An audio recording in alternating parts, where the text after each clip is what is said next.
guys, it's me. So I just wanted to show you guys a little bit of kind of where I live. There was some really bad storms in Tennessee last week. As you guys probably know, it's all over the news. Tennessee and Indiana, or Illinois and Indiana and a couple other places, I think, got hit really bad. And this is actually where one of the tornadoes landed, but I mean, for the most part, you can't see where any tornado hit or any damage or anything like that. A lot of it is just minor damage out here where my family lives, and but so it's just beautiful right now. It's the calm after the storm, I guess. And as soon as I get past all of these kind of ghetto little redneck houses, I'll show you where I live. Well, I don't live out here anymore. I live closer to town. I live about 5 minutes from everything. Everybody else lives about 20 minutes from everything. So, I know y'all are probably seeing some of these little ghetto houses behind me, but you live out in the country, it's not called ghetto, it's called redneck, I guess, right? But that's just what it is. It is what it is, right? But some of these places are so beautiful. It's out here where there's nothing but farms, like cattle farms and horse farms and things like that. So it's just beautiful, just pasture land. And some of it is wooded, and in one spot, it's not a huge spot unless you're from a big city and you don't know what like a small patch of woods in the country looks like. But there are places where the only damage is the tops of the trees are gone, and unless you look up, you're not going to notice that there was any damage from the storms. And yes, I'm driving down the road, so I'm not looking at the camera. And I'm sorry if you guys think that the quality is absolutely horrible, because it's on my iPhone and I have a OtterBox on it, so it's not waterproof, but it's water resistant, and it has a thing over the lens. So, but here we go. And I'm driving my new car that is a 5-speed, so I'm trying to. Don't have any kids in the car. See, no kids. So all good. It's just me. If I wreck, it's just me. But I have the window down so that y'all can see a little bit better instead of looking through the window. And I will show you guys all of this beautifulness here in just a second. Here we go. Right there. This is where my family lives. What's up?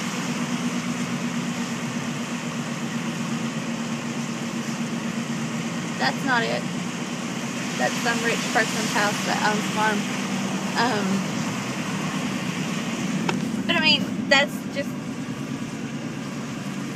where a tornado landed, you guys. That's what happens when you live in the country and a tornado hits. Everybody's scared to death that you're going to get hurt. And yeah, some people do get hurt in tornadoes. But you know what? Not one single person was hurt out here. That just tells you maybe you shouldn't live so close together. Maybe people shouldn't live so close together, especially not in Tornado Alley. I mean, we're right in Tornado Alley here in Middle Tennessee, and not one person was hurt right here. There is an area called Dotson Branch, which is where my in-laws live, and a couple of people were hurt out there, but they live in trailers out there. It's predominantly trailers out there where they live. So there's reason why they got hurt. They're living in a trailer. They didn't try to seek cover of any kind. And there is a church that has a tornado shelter. They knew that the tornadoes were coming. They should have went to that church. That's just the way that I feel about that. If you have protection against a storm like that and you don't choose to use it, I'm not saying that you should get hurt, but I'm saying that there's a reason why you got hurt, if you get hurt. I'm not saying anybody deserves to get hurt, but you also need to use your common sense and your brain and go to shelter if you don't have adequate shelter in a storm like that. We actually were not here. We went to Gatlinburg for the weekend, and we got hit by the first set of storms that were not too horrible. I mean, there were a couple of tornadoes that touched down, but they just touched down and then disappeared. They didn't really destroy anything. They didn't stay on the ground at all. They just hit the ground and came back up. But we went to Gatlinburg in between the two storms. We got hit with the first half of the storm, and then we waited a couple hours so that we wouldn't catch up to it, because it was only going 60 miles an hour. The speed limit's 70 miles an hour, so we didn't want to catch up to the storm. Oh, look, there's a goose. But we left about 2 hours after the storm hit, and we made it to Gatlinburg. And I don't know how many of you guys have ever heard of Gatlinburg, Tennessee, but it's a resort town for sure. There is Dollywood is not in Gatlinburg, it's in Pigeon Forge. Gatlinburg is more of like a little junk spot, really. I mean, like, there's the Ripley's Aquarium, and there's a few little things like that up there, but for the most part, it's little junk stores that are like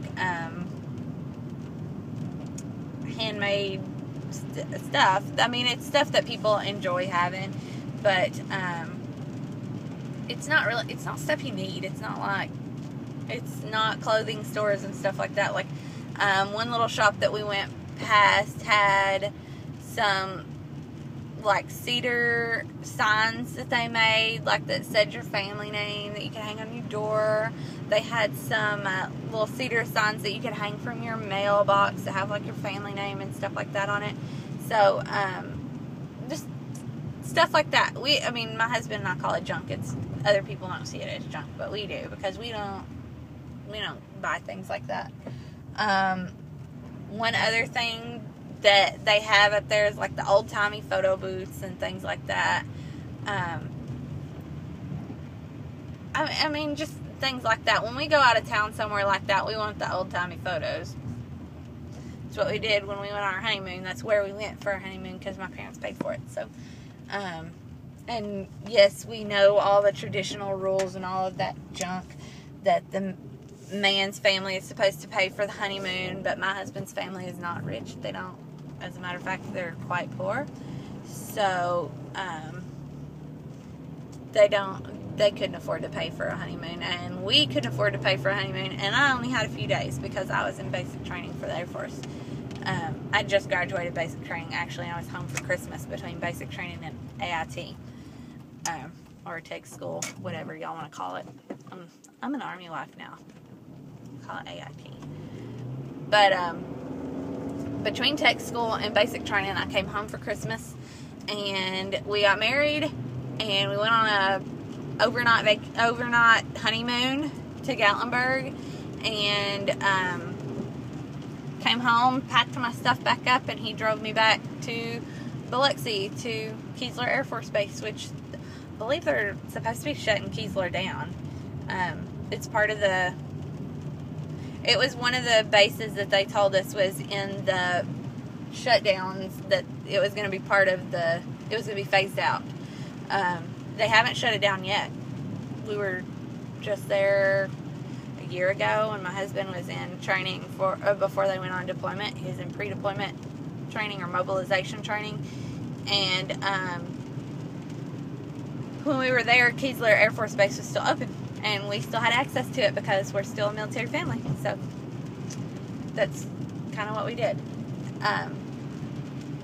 But anyways, we went to Gatlinburg, and the storm, we just got hit with some heavy rain Friday night.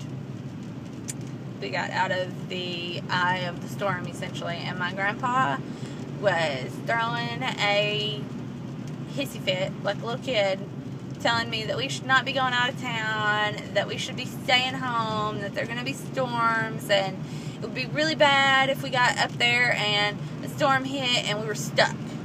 But it didn't. So So I'm just rambling right now. So I'm just going to let you guys go. Just thought you guys would like to see kind of where we live and what it looks like when you're out in the country after a storm. Bye.